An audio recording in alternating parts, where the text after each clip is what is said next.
that's definitely something that I would encourage you to do, because that really helps, particularly new individuals coming into the group, to become familiar with the program and learn about how to excel with Toastmasters. The second part of, or the second purpose of the speech was to share a previous experience from any time in your life when you were a protege. So I think that you really excelled at the presentation that you gave, the fact that you had slides to go along with the story of your first job, and particularly sharing the story of Leslie and how you learned from her. The fact that you pointed out that she didn't always just give you the answer. She would lead you with questions. She would help you come to the solution, but not tell you what the solution is, which I think is a really important quality of a mentor.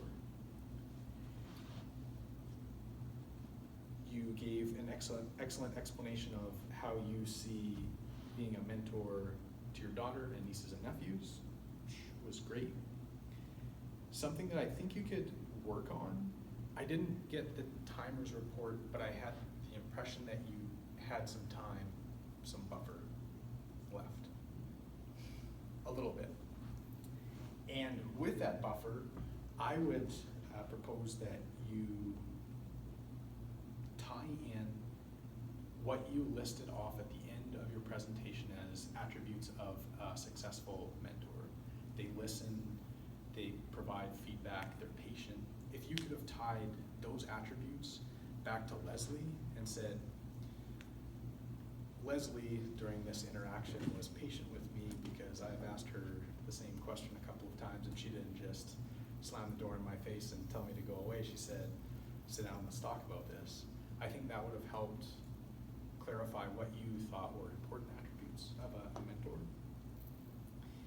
And maybe even taking that a little bit further, and I don't know if you would have had enough time for this, but if you ever had a bad mentor, you can contrast between the two and say, this is what worked well, and this is what didn't work well. To challenge yourself during the next presentation, and one of the questions I asked you before the presentation is, what do you want me to give you feedback on specifically? And you said use of notes. I felt like the use of notes was completely acceptable. You were referring to them, but the use of the notes weren't bad. Perhaps how you were using them could be improved next time. There was one time where I caught when you were looking down at your notes to find where you were, if you just don't use that noise, that's great. And when you're looking at the notes, you often spend a lot of time doing some leg kicks and shuffling. And I'm not trying to be mean, just challenge yourself for next time. And I'm going to give you a contrast here in a minute, but during your next speech, just try to plant your feet and just leave it there if that's too much, or plant your feet and move deliberately a couple times while you're talking. And an example that I think Mark did very well during his speech was, he went into his elevator speech, hi, I'm Mark Diltz, I do this and that, and that's it, and he kind of walked away, and that was kind of showing that he was done with his elevator speech. So that's where I think you could potentially challenge yourself next time to try to use your movements with your legs for very purpose movement to help deliver your message and not take away from it. Overall, thank you very much for your speech, Sarah. I appreciate it. And I'll turn it back over to Carl. Thank you.